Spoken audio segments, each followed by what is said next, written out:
again with the Risk and Flow. My name is Jane Marie, and today I'm gonna bring you something special. Today we're gonna dive deep into risk analysis, decision making, and human judgment. I welcome to the studio a founder of decision research and professor of psychology at the University of Oregon, Professor Slovic. Welcome. Thank you, Jane Marie. Happy to be with you today.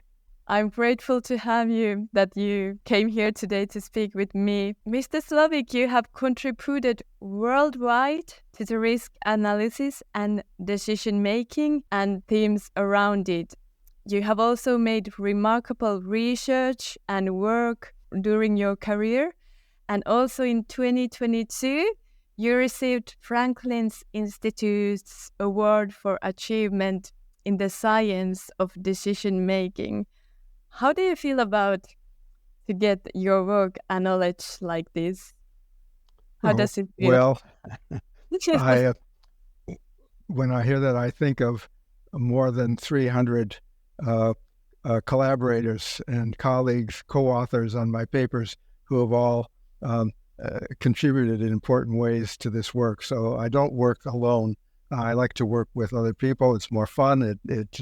I think it makes the work go better. And I'm very grateful to have the good fortune to have worked with many fine people. And so if there's any credit there, it goes to them, perhaps even more than me. Yeah, it's really rewarding to share your passion with others who feel the same way. But before we dive deep into the risks and the analysis of it, we want to know a little bit about yourself. Who is Paul, and how did you ended up in your career path like this? Oh, well, about more than 60 years ago, I arrived for graduate school at the University of Michigan, and I thought I was going to study personality assessment, but I was given a job working for a psychologist named Clyde Coombs, who was doing experiments studying how people made decisions about simple gambles. And I had never seen that studied by psychologists, and I thought, well, this is really interesting. And so I started to do similar types of studies with gambles, and that was the beginning of it.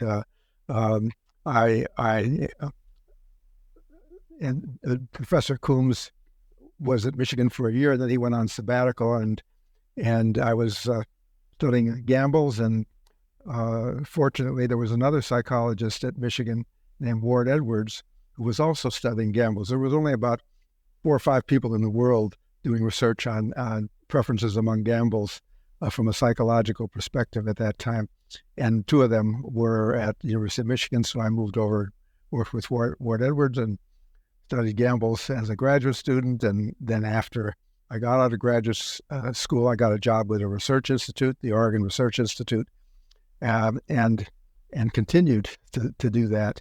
And fortunately, I was joined there by my fellow student from Michigan, Sarah Lichtenstein, another person studying gambles, and we did this for quite a few years. We were not interested in like casino gambling. Why do people go to casinos or this sort of thing? We used the gamble as a way to do experiments on how people think about probability and consequences.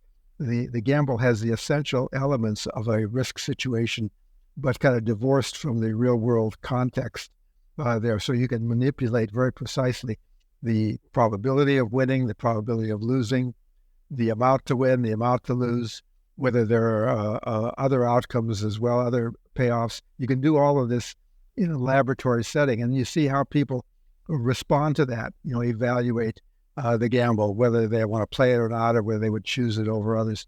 So it's a nice platform for doing very careful analytic studies about the elements of risk. And we did this because we told ourselves, and we're told that life is a gamble. There are many different types of gambles in life, And if we learned how people thought about the gamble in an elemental way, it would help us to think about the gambles that we face in real life. But at the time, we weren't facing those gambles. We were just working with these abstract gambles. And then about after I'd been out of graduate school for 6 years or so, around 1970, I was introduced to a geographer named Gilbert White, who had spent most of his career at the University of Chicago, but now had just moved to the University of Colorado, where I met him. And he was really the first person, to my knowledge, who studied the perception of risk, in the world. And when I met him, and he specialized in risk from natural hazards. He would go to a floodplain or an area that was prone to earthquakes and ask people, how they felt about living there, what they thought about the risks that they were facing there. Why was it that they always returned if they got flooded out or had a serious earthquake? Once they recovered, they went back to the same spot and faced the same risk over and over again. So, and that's what he did that. And I think he studied that. He started that in the 1940s even. And when I met him, it was already the 1970s. And so he said, I understand you study risk. I have some questions maybe you can help me with. So he started to ask these questions. Why is it that people return to the same spot? If the outcomes are delayed in time, does that make you more likely to take a risk if the outcome isn't faced imminently and so forth? He had quite a few questions like that, and I couldn't answer any one of them because we hadn't studied those with our gambles. But he got me interested in, finally, leaving the laboratory, and I convinced Sarah Lichtenstein to join me, and we started a program of research on what we call, societal risk-taking, societal's gambles, and that led to studies in the field of risk perception, which White had been the original researcher there. A lot of people credit Lichtenstein and me as really starting this, but we really built off of Gilbert White's pioneering work in that area. But we did a lot of studies. Yeah. We started to ask people, about that time in the 70s, people were very concerned about nuclear power reactors. There was, in the United States, there was a lot of opposition to nuclear power. There was beginning to be opposition to chemicals that were used in various ways. The Rachel Carson had published her famous book, Silent Spring, about the potential for chemicals that we encounter to cause cancer. There was a lot of concern that way. And so there were a lot of risk issues that were causing controversy in society. So we started to ask people about these hazardous activities and a lot of other hazards. Driving in cars, hazards from swimming or smoking. Smoking was another big issue, and we looked at how people judge the risks and benefits of those hazards, and that was kind of the beginning of kind of the whole some decades of studying risk perception and then getting us into risk in many more deeper ways. So we started with that, and one of the things that I learned as a researcher is that when you do a study, it's not just to test a hypothesis. The act of doing an experiment or collecting data helps you think more deeply about the problem that you're studying. And so often the data would come back and we couldn't understand it. It didn't seem to fit what we expected. But then we had to think about, well, why was this? And as we thought about that, we learned things, so we developed new hypotheses and went from there. So I find that collecting data in research studies is an aid to thinking. It helps you think more deeply. And so that led to a lot of other work that probably we'll discuss in a few minutes. Yeah, sure. That sounds super interesting, a story where you started on gambling, and then what I find also interesting that you can really do this situation and test humans on the laboratory settings, and also of course, as you described, to go and ask people how do they feel living in the areas. Maybe there is a risk for earthquakes and such. In my podcast, I have talked with entrepreneurs, with companies, different sizes, and I've talked about the risks and how, for example, one question I asked them, how did they decide to take this leap towards entrepreneurship, establishing a companies and all that. And often they tell me that it's this gut feeling or intuition what I have. Is there any relation on risk and like emotions, correlations, or even when I want to start, is there any way to define risk? What does it mean? Great questions. So when my colleagues and I started to study risk and preferences among gambles, we didn't bring emotion or feelings into it. It just wasn't thought about as an element there. Maybe if we'd talked to some of your entrepreneurs first, we would have been sensitive. But we were relating more to economic theory, and economists really weren't very much into emotions. They were talking about how people somehow were kind of calculating in their minds. They were calculating risks and benefits, and then making decisions if the benefits of doing something outweighed the risks. It was a very kind of analytic perspective. And that's the way we approached it. We wanted, when we studied gambles, we wanted to see what were the kind of the arithmetics or the internal mathematical calculations that people were making to compute the value of something, what was also often called the expected a return from a decision, in a very analytic way, and emotions didn't play a part of that. And when we started to study risk perception, we not only asked people to judge how risky something was and how beneficial it was, we also asked people to evaluate a hazard like flying in a plane on different qualities that were thought to be important in how people judge risk, like whether you could control the risk personally, whether you trusted the people in charge of it to control it, or whether the outcome was immediate or delayed, or whether it could be fatal or not, and whether it created. And one of the questions we asked was whether it created a feeling of dread in you when you thought about taking this risk with this activity. And so then we related those qualities to how people judge the risk. And we found that the most important quality to predict how a person's judgment was the degree to which they said, when I think about this, I have a dread feeling.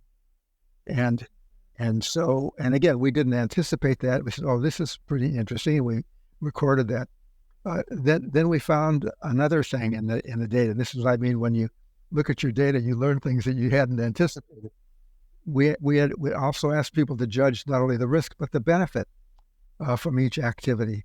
And what we found was that the higher they judge the risk, the lower they judge the benefit. And the lower they judge the risk, the higher they judge the benefit. So what we call that an inverse relationship, a negative correlation between risk and benefit. And we thought, well, again, this is interesting because in the world, risk and benefit tend to go together. The things that have high risk usually have high benefit, or we would get rid of that risk. We don't always succeed, but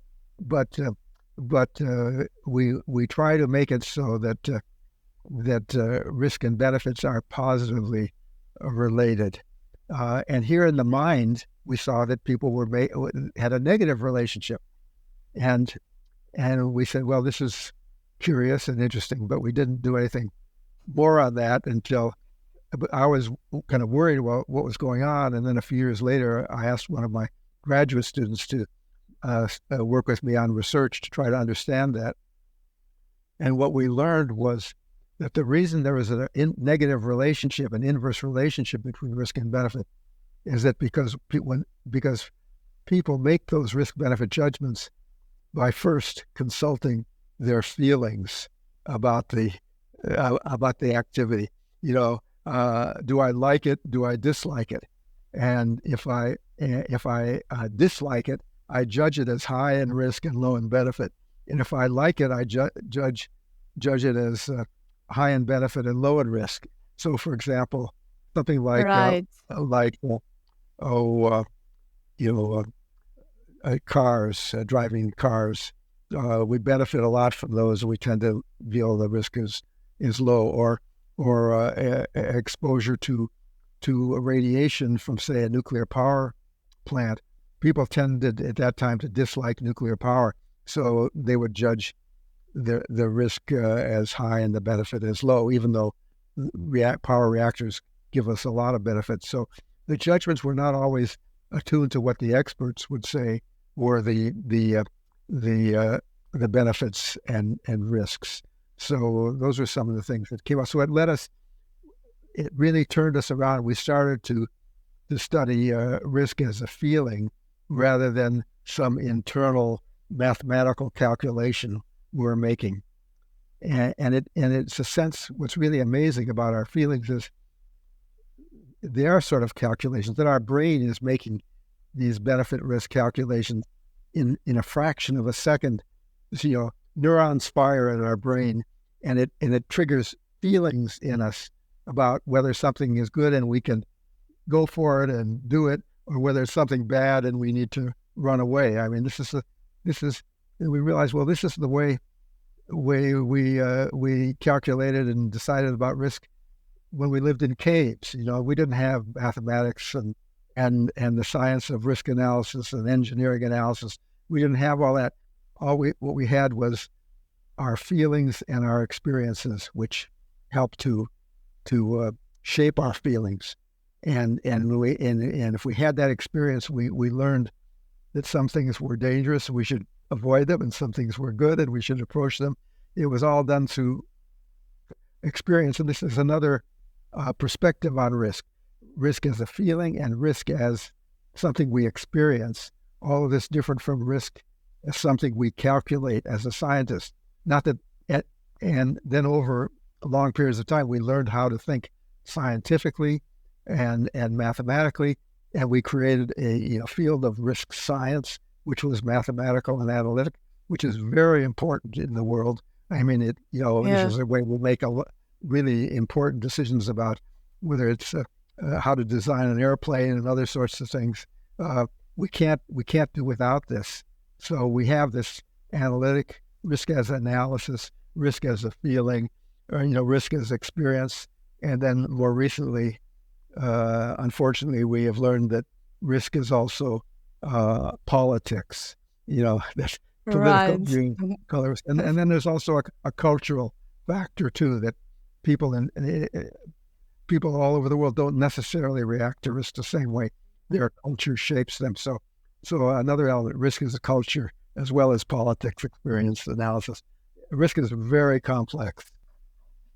Yeah, that's interesting. You mentioned like our ancestors on the cavemans. There was one question that arose for me, like thinking a risk as itself on one concept and compared, for example, fear that was necessary for us. Was concept of risk, was it existing already when we were those cavemans, or was it more like this, really the feeling of fear, or is there some kind of relation, or does risk exist as a concept? That's maybe what I want to ask.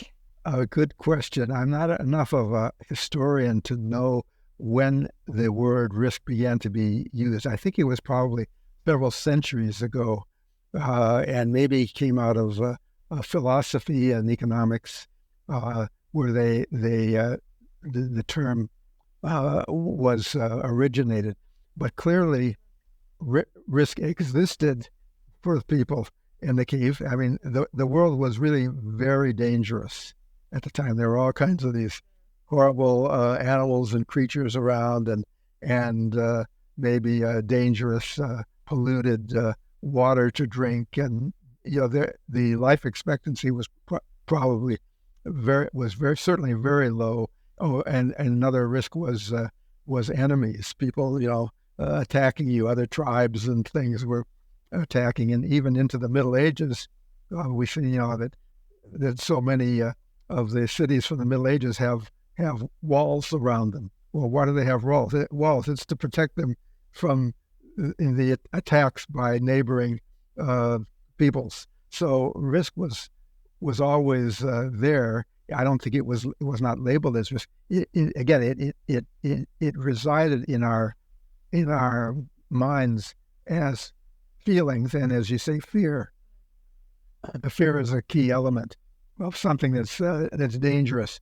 That where you experienced before it was harmful, or painful, or it made you sick.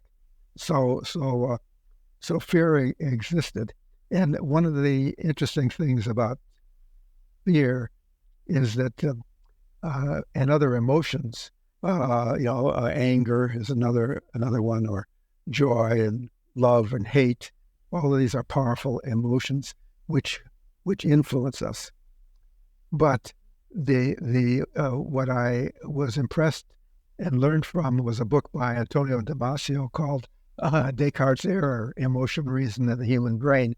And he made a very interesting observation, and that is that these emotions don't last very long in us because they're physiologically very stressful. Our blood pressure goes up, our heart is affected. Emotions are very intense. Emotions are very hard on us physically, and so if we have them, they calm down, but they exist in us in kind of a cognitive way instead of a physiological way. So we can see something that deserves we should be afraid of, and we can think about whether we should get involved with it, but we experience fear mentally and cognitively. We understand that this is fearful, even though we are not in a fearful state physiologically. We are in a fearful state cognitively, and so that's the beautiful thing about emotions, is that they can keep influencing us, even if we're not in a physiological, emotionally aroused state. And then even more amazing is it doesn't even have to be a specific emotion. That is, there's a generalized feeling of something that is good or it's bad, positive or negative. And most fear emotion we would then categorize as something bad to be avoided. And so we have a name for that called affect.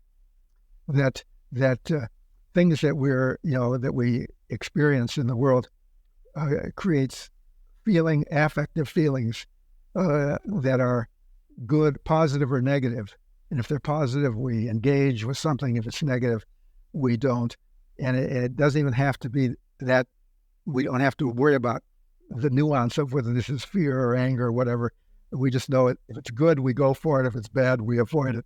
And when my colleagues and I were and again, that's related to what we saw in the gambles. If in the risk perception, if you liked something, you had positive affect, positive feelings for something, you would judge it as low in risk and high in benefit. That positivity was there, and we call that the affect heuristic. It's a heuristic is a mental strategy that helps you to make a complex decision by reducing it to a simpler judgment, like whether this thing is good or bad. And then for, I don't know, 30 or more, 40 years, my colleagues and I, we've been studying the affect heuristic and how it influences us in all kinds of ways. There's so much to it what comes to this risk research and analysis. And as you mentioned, the gamblers, and what I before this episode, I got to see a little bit on your presentations, and I saw this concept of risk game. Can you explain a little bit about what does it mean? Early on, when we started studying risk in society, that brought us into contact with physical scientists and biological scientists, physicists, engineers, particularly like in areas of nuclear power, where people believed nuclear power was dangerous and we shouldn't have these plants. And the scientists would say, we have built them to be very safe, and they're very productive of energy at a low cost. You should not object to these technologies, and they felt that the public was who disagreed with them about some technology being safe, did so because they were ignorant or irrational. So, and as we studied this more, we learned, well, sure, the public didn't know as much as the scientists, but they had a different way of judging risk. It wasn't just in terms of the physical properties, but there were social and cultural and values that were important to be so. So the values played an important role in risk.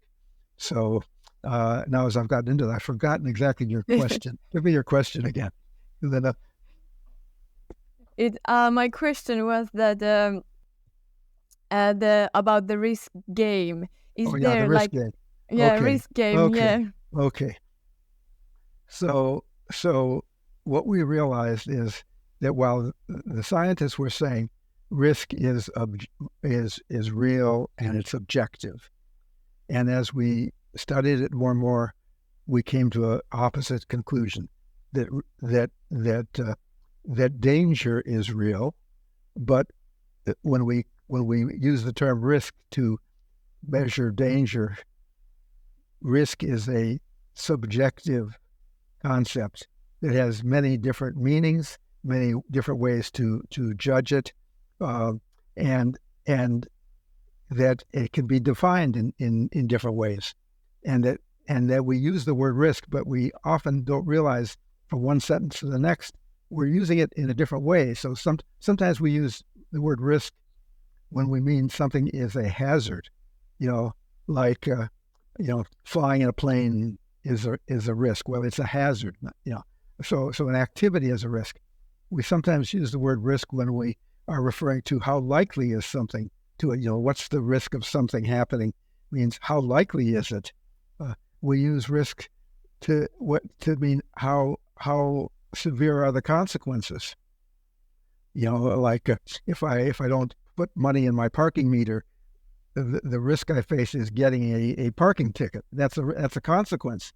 But actually, when you think about it, perhaps the best definition of risk is some blend of the likelihood of something happening and how beneficial or adverse are the consequences, a blend of that. So what we see is there's a squishiness to risk, and it's subjectivity, and in some of our work we have said that danger, as I said, danger exists, but risk is a way we label it, is very soft and squishy.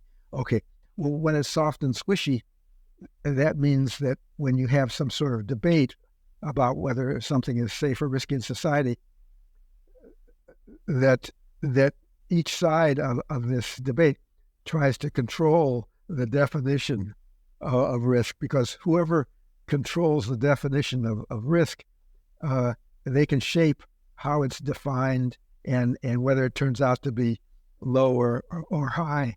So I've once said,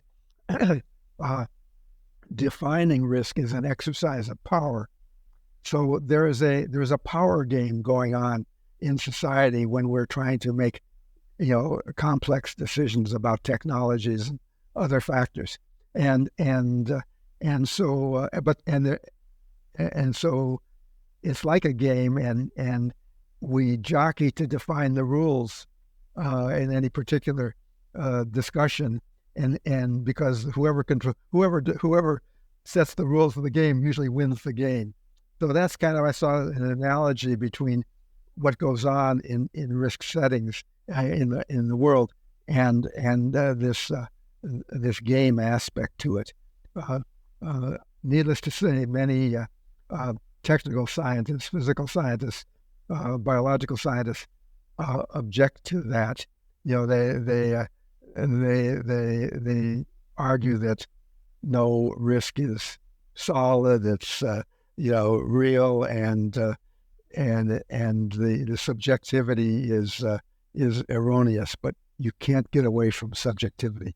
And I mean, I'm going a little too long on this, but when I talk about this, I like to use some data that someone put in a paper on the risk, showing the risk from coal mining. So we talk, because the scientists say, well, risk is objective, it's fixed. Well, so let's think about the mortality of people who work in coal mines. The fatalities from working in the mine. Well, that's what the scientists would say is an objective risk. It's real. We can count. You count. And by the way, when you count deaths, that seems as objective as it can be. But if you add up, if you're using the number of deaths as a measure of risk, you don't realize, well, that's subjective because it's counting every death as the same, equal in value. When people are, it's ignoring factors like whether the person was young or old, whether they were exposed to the risk voluntarily because they wanted to do something, or whether it was imposed on them externally, and whether it was a result of a catastrophic accident with many people dying, or just an individual death. If you count bodies and use that as your measure, you're saying none of that matters. Well, okay, if you want to define, if in your risk game you want to define it that way, you can do it. But those are values. You just even simple body counts have, as a measure, are laden with values there. And so now it's even more complicated and tricky than that. So now let's say you're going to look at the number of people who die in coal mines. So we have someone did a study over a 20-year period of deaths of coal miners, and in one case they plotted that in a chart over time, over the 20-year period, as the number of coal mining deaths per million tons of coal mined. So they conditioned it on deaths per amount of coal mined, and you see that over that time there was a sharp decline in that measure, and that was because the technology enabled more coal to be mined, and people didn't have to do it with machines, and so there was a reduction in death. But it was clear if you looked at that panel, coal mining was getting safer over those 20 years, and it was based on the number of deaths. Right. Then right to the right of it was another graph with the same data about number of deaths, but it was conditioned not on the number of amount of coal mined, but on the deaths per 1,000 miners who were working. And there you see there was no decline over time. It was basically flat with some bumps when there were catastrophic accidents, but there was clearly no decline. So the question is, coal mining getting safer or not? It depends on how you condition the data. You have the same data on the number of deaths, but you frame them different. We call it framing. You frame them differently, and it makes a complete different picture. Well, all of this is part of the risk game. Yeah, that's interesting. Like a little bit a scary thought what you mentioned, that it's really like a tool of power to controlling the game of risk in a bigger picture, in a big in a perspective of if we get the whole society, that sounds really sort of risky if there's somebody who controls this atmosphere of risks. Well, Don't you think? this is very important in situations, say, of development or resource, management, where let's say that you want to do something like mine for minerals or put a pipeline through some land that where indigenous people live and have lived for centuries, and you may be exposing them to some risk, and also doing things which offend their cultural values for the land, which are very important to them. And so the developers come in, and they you enter into a negotiation with the local communities, and it often revolves around risk. Is what we're doing safe or not? And they're saying, well, this is safe. We'll do it in a safe way, and we'll actually give you some money for it too. But then they bring in their risk analysts, who are very sophisticated people, to show why this is safe and rewarding, and then the local people may not have access to that expertise, and they would tend to get overwhelmed by that. That's again why I say that's an exercise of power, and and if you have money and access to expertise, you can define the game and play it. It's not saying that what they're doing is necessarily wrong, but they control the situation. And more recently, there have been some very important developments where social scientists have shown that you can find ways to measure the social and cultural values that are important here, and pit them against the economic values in a fairer version of the game. Yeah, that sounds very complex situation, because there's so many things that affect on that.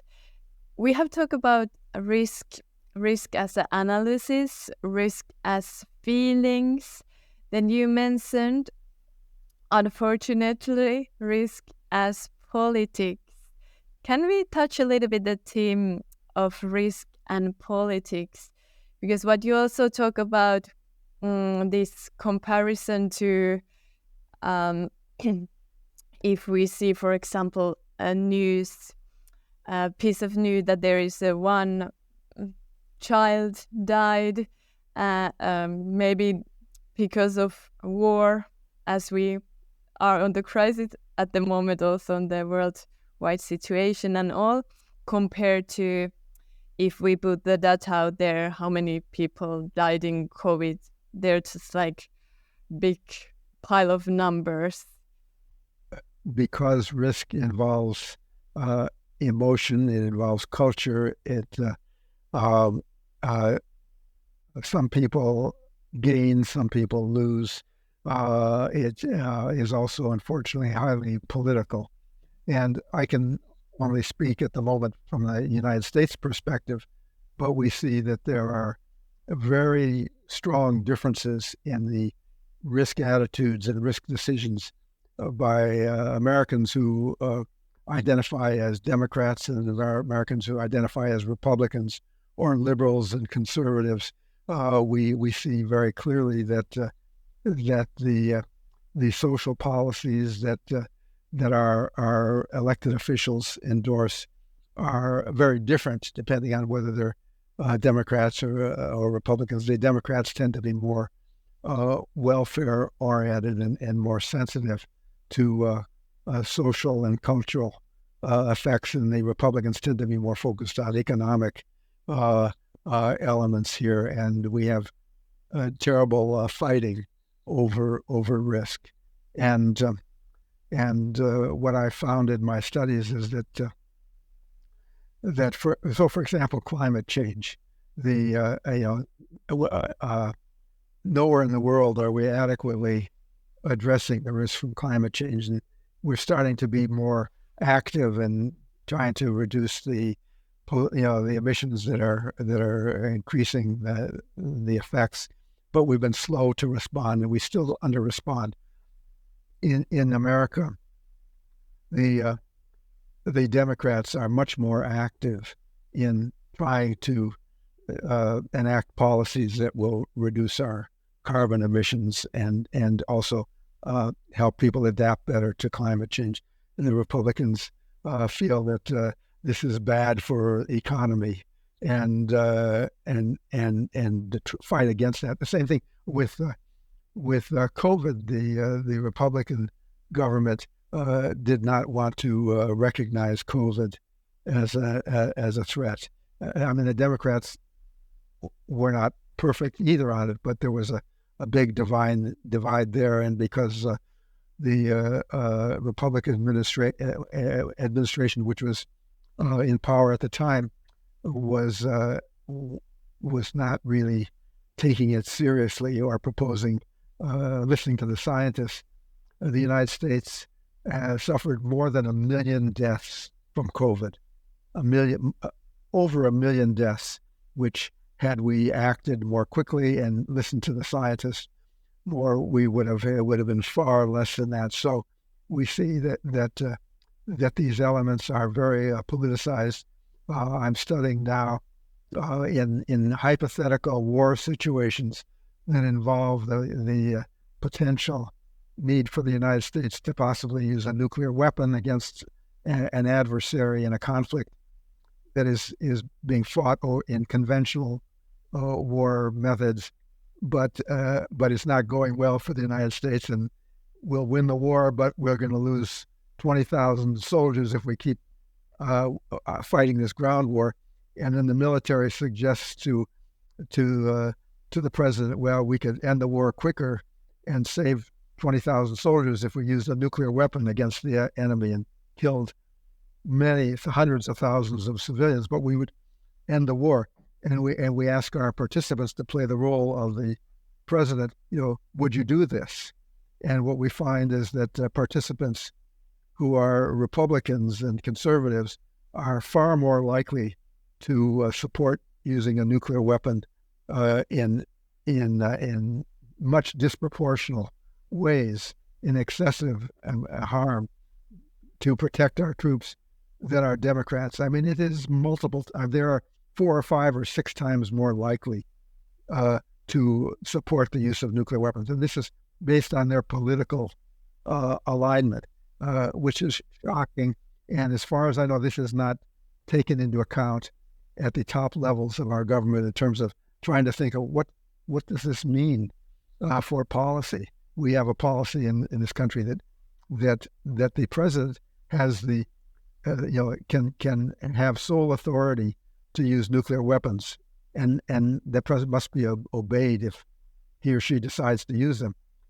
And then we say, well, but who and we don't think about the fact that whether the president is a Republican or a Democrat or a liberal or conservative or has other kinds of personality problems that create kind of a punitive or vengeful type nature, which we see does exist in our politicians. Obviously, I'm not going to name names. Yes, but they're not. No one's taking that seriously. This is a huge factor in how risky, how whether or not we can continue to deter not using nuclear weapons. We need to take into account which it should not be one person, because that person has all these, biases and personality things. There should be required to have consultation with other people at a minimum who can dampen out the tendencies of a single individual. Anyway, this is a long story to say that the politics does play a huge role in risk, and it's not adequately dealt with. I mean, it means that in situations like that have to do with effects on climate or the use of resources, there needs to be people at the table who have different perspectives so that you don't get strong biases because of the political element. Is it you mentioned the climate change and the COVID? Of course, we have known there's gonna be climate change, the climate is changing many years already. But why is it so hard for us to act? Is it just because we don't see the fast changing? We don't see every day, oh, now there's something happening. We see maybe after tens of years that the decisions we made now affect on us on the future. Is it because we don't act because we lack some sort of emotion that drive us to change or make some action?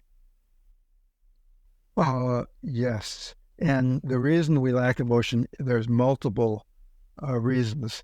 If what we're worried about affects a lot of people, populations, as opposed to affects individuals, what we found is that we have strong emotional feelings of concern and which motivates us to act. If it's an individual at risk, people will, if they see an individual in danger nearby where they are, people often risk their lives to save an individual who's in the path of some danger.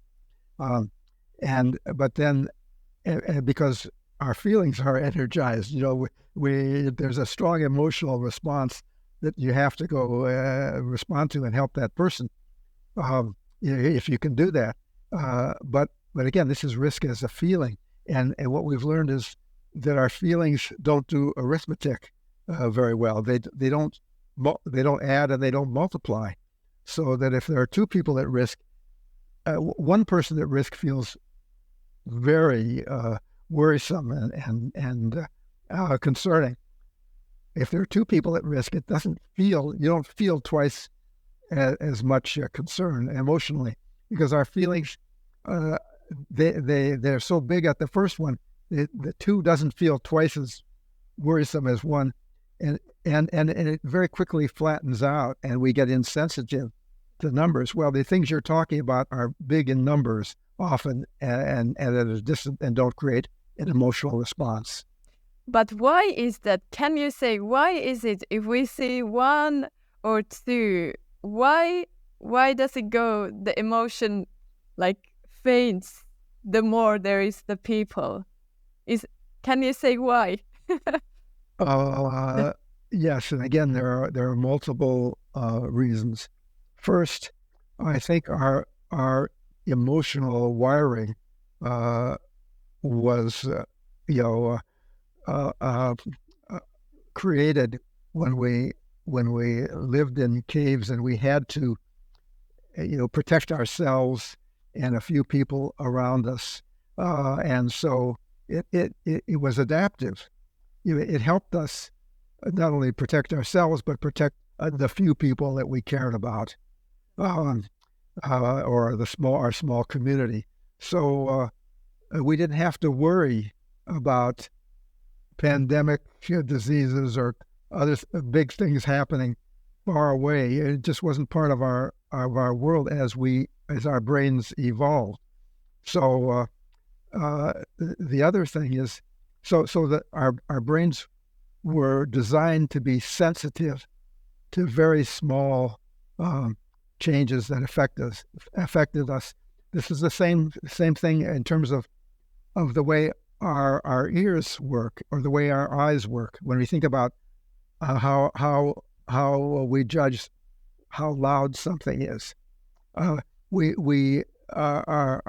auditory system is designed so that we can hear small sounds in case they were some creature that was dangerous. We could hear a noise in the bush that was very faint, and so we have this sensitivity in the small.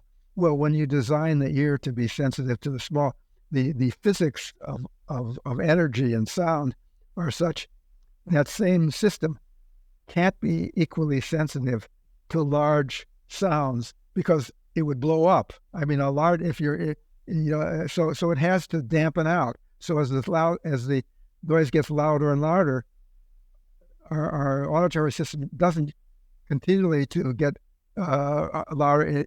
It stops. It slows down. It curves over and gets flat. We call it a psychophysical response, and that was studied by psychologists in the late 1800s. What they call psychophysics. They had people judge the loudness of sound, and they saw it wasn't linear. It starts very much from the first sounds, faint, and you get insensitive. The same thing happens with your eye. In order for your eye to be able to see something, a faint source of light in a dark environment, it has to be very sensitive. And again, the structures in the eye, if that sensitivity was maintained as it got brighter and brighter, it would blow the eye up. You could do it. So again, there's a natural diminution of, as the energy increases, the response doesn't increase linearly. It flattens out so that you see anyway. So you can, in a quiet room, you can hear a whisper. If you're at a rock concert and someone whispers, you won't hear it. It's the same energy, but you can't do it. The same thing happens with our feelings.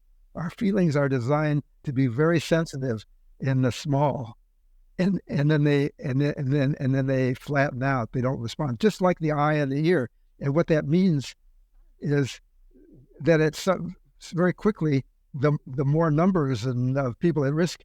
Not only do you become insensitive as it goes from 6 people to 60 to 600, you hardly feel any different, but actually they start to collapse at some point.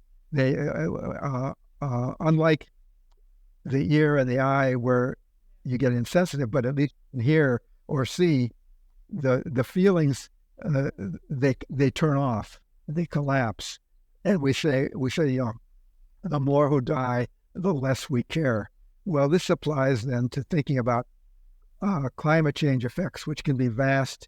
They're far away, and that the fact that they're far away in geography, they feel far. We think they're far away in time.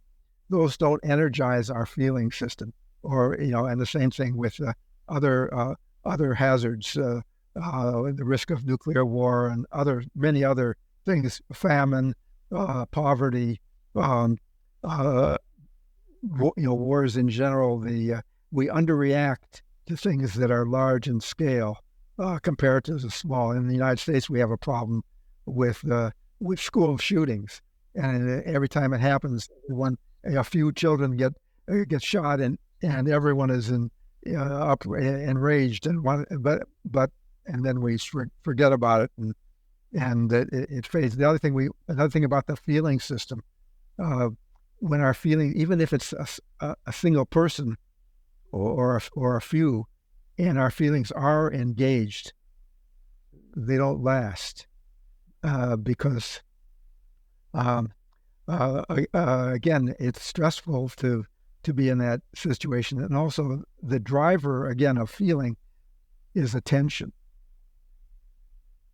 And our attention is limited. We don't, just like our memory, we all recognize that our memories are limited because we forget things. And if we go to the store for groceries, and a lot of groceries we better write it down or we'll forget something. We're very aware that our memories are limited. We're not aware that our attention is severely limited. That it's like we can only attend to a few things at once. It's like a spotlight with a narrow beam.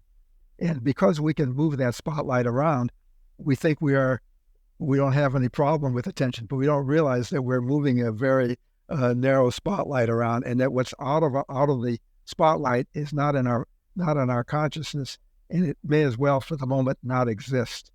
So a lot of things in the world, like things of climate or other big factors, we don't attend to them, and we or if even if something is affecting a small number of people, like school shootings, okay, it's horrible, but then we have to attend to other things, and we take our attention away, and we basically forget about these these things.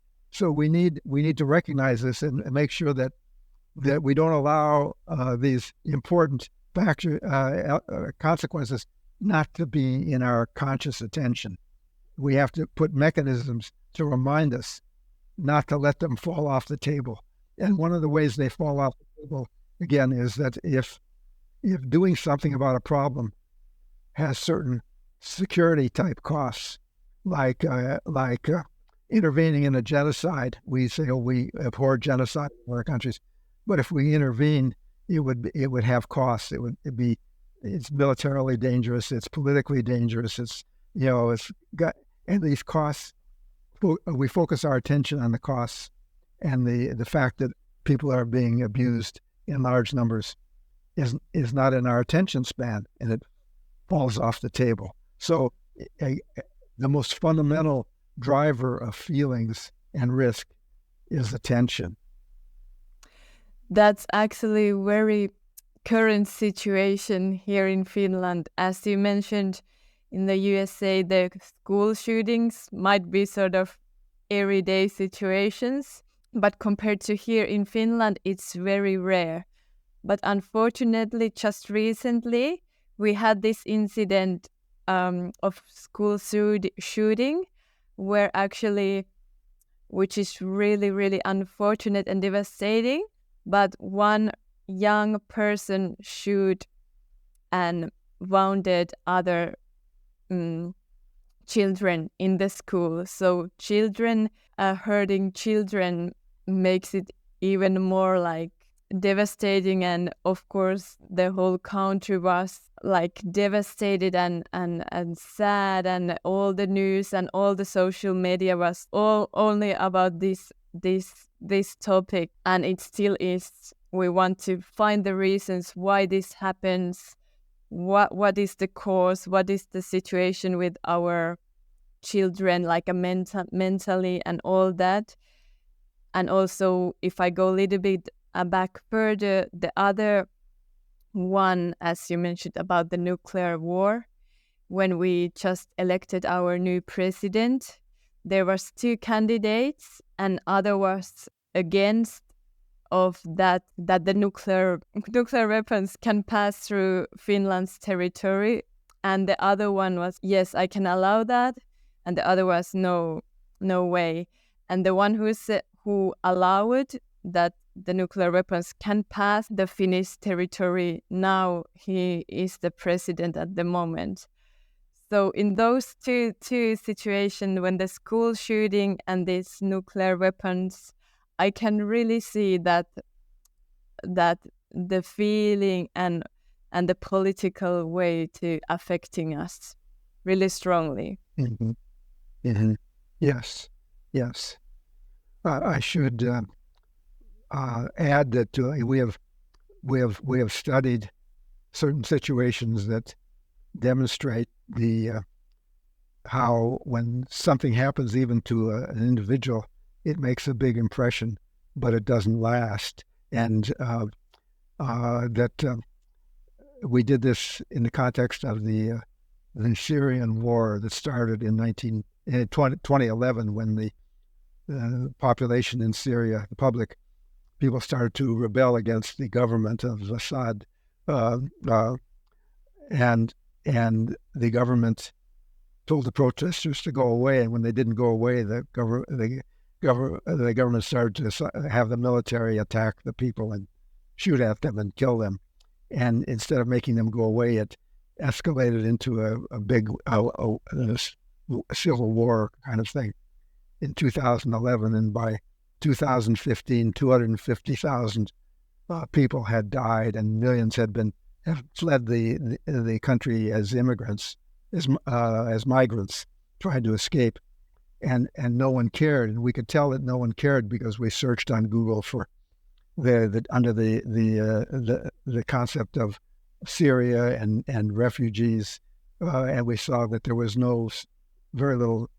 few people were searching, and all of that changed instantly overnight when this picture of this little boy on the beach became public. A family fleeing from Syria. Their boat capsized, and I think it was near Turkey, and the boy drowned, and he was washed up on the sand. And this picture, a very cute little boy dressed in kind of nicely and everything, lying face down in the sand. It went around the world instantly, and we could see immediately people started searching for where it got interested in Syria and refugees in ways that the statistics of 250,000 deaths had not made a difference. This is again how we're numb to the statistics. But one photograph woke people up, and we saw that in 2015 when this happened, Sweden had brought in 150,000 Syrian immigrants into the country, and was trying to raise money to care for them, and the donations to help care for them was like about $8,000 American dollars a day before the picture, and then when the picture became public, instantly it went up from 8,000 overnight to 430,000, increased 50 times overnight. And then we tracked that over a month, and we say, okay, well, it didn't stay up there. It started to wane, and a month later, it was back down to where it was. And so what we say is that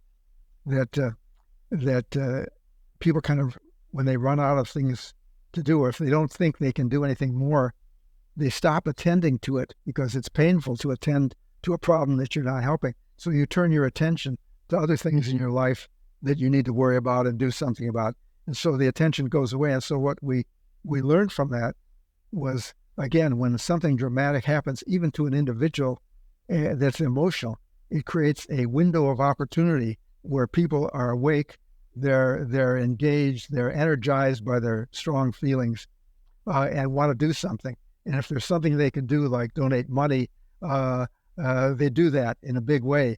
Then they say, well, what else can I do? And if they don't feel there's other things they can do, the window closes. So when you have an opportunity like a school shooting or something like that, as long as people feel there's something they can do, they'll keep active in it. And when they feel that there's no longer anything they can do, it closes off and stops. Yeah, and actually, yeah, that sounds like that could be used in a wrong way also. Maybe that could be used sort of as against people. Could it be the case? Yes. Yes, if you make them think that there's nothing they can do, they will get tired and emotionally tired and turn.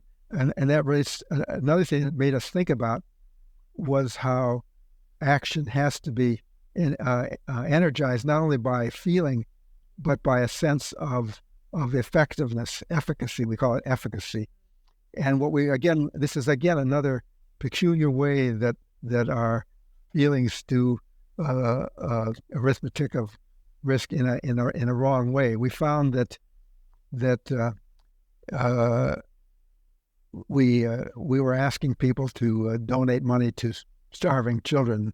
We showed a single child starving, and we asked people to donate to an aid agency, Save the Children, on behalf of children in this region, like this little girl.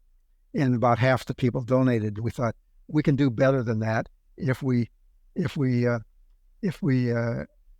maybe impress on people that this is really a serious problem.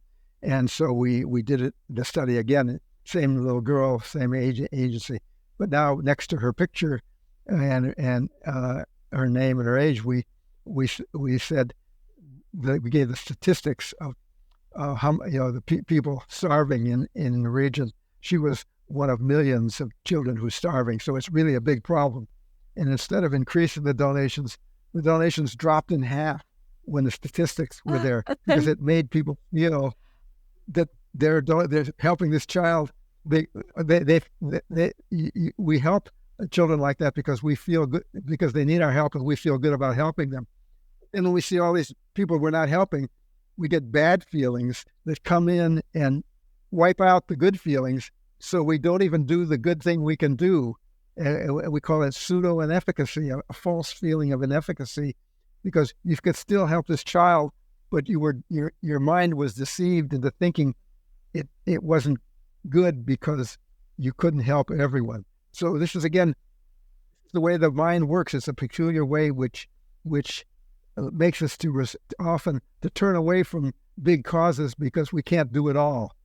Just because you can't do it all doesn't mean that what you can do is not important. So now that we know that, we say, well, how do we fight that? First, we have to educate people about how their minds deceives them about how effective they are, so they're aware of that. Second, we have to show them, yeah, you can't do it all, but you can amplify your effectiveness by joining forces with other people and organizations that are dedicated to this cause and can be effective and increase your own effectiveness by helping effective organizations. Anyway, knowing this, we can figure out ways to try to combat it in a way that is important. And again, it all relates to the peculiar way our feelings deceive us. We have a term for this. We call it the arithmetic of compassion. The fact that the numbing, the fact we don't have, the more who die, the less we care. That's a irrational arithmetic. Letting irrelevant feelings come in and deceive us is another element of this deadly arithmetic of compassion. And so now we have a website devoted to this to try to educate people. We call it the arithmetic of compassion. And we want to make people aware of how it affects them and how they can fight against it and behave in a more rational way when the problems are serious. Well, there's so much to cover in this topic, and what we had came from the cavemans you mentioned. It seems we often come to this emotional aspect, even though we can see the risk as an analysis, feelings, politics, and even more. But at the end, there is this individual who has emotions, right? Can you make a little wrap up about what is the risk, how it affects on us, and what's ahead with your research at the moment? Just a little wrap up at the end of the episode. Well, I think what we've been seeing here is the complexity of risk and how challenging it is for our minds to appreciate risk and to act effectively against it in today's world, where the risks can be so serious. They can, like pandemic diseases, COVIDs, type stuff, or climate change, or genocide and war in general, and nuclear war in particular, and problems of poverty and famine, that are going to also be related to climate change. These are vast, huge problems. The world has always been dangerous, and the dangers now have these large global components to it.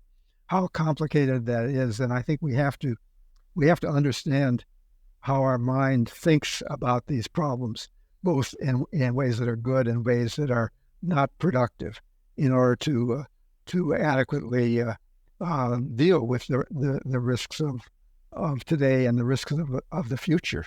And so that's what I hope that this work will help inform in useful ways. And my own work these days, I've been after focusing on many different kinds of hazards, I now focus on nuclear war, because I think it's underappreciated that we are overconfident in the fact that since we haven't, nuclear weapons have not been used since the United States used them in the end of World War II. This has been almost 80 years of the existence and no use, and we've become, and that's a risk as experience tells us no problem. What's the problem? 80 years of and I don't believe that is that I think that's naive, and because of what we've learned now about how the mind works, I think that unless we we address some factors about how the mind misleads us and can lead us into using nuclear weapons. What's called deterrence will eventually fail. Nuclear weapons will begin to be used, and that's not a world that any of us want to see. So that's what I work on now. Wow, sounds amazing and inspiring. I'm sure there is a room for that work 80 more years and even more about the team. Well, it'll have to be someone else. I hope I can pass the torch to someone who will continue this maybe more effectively than I have. But Mr. Slovic, at this point, I'm gonna say thank you for coming as a guest to my podcast, RisknFlow. I'm super grateful to have this conversation with you, hear your history and all the research, all the remarkable work you have done so far. I know we cannot put all your work in 1 hour, but at least we try to get some kind of sense what is a risk and what it directs us as a humans and what effects it might have on us, on the also individual and globally. Thank you, Paul, for being here today. Well, thank you for inviting me and asking such good questions. And also the RisknFlow says thank you for all the listeners and watchers, viewers. Remember to subscribe our channel on YouTube and Spotify, and I will see you soon. Bye-bye.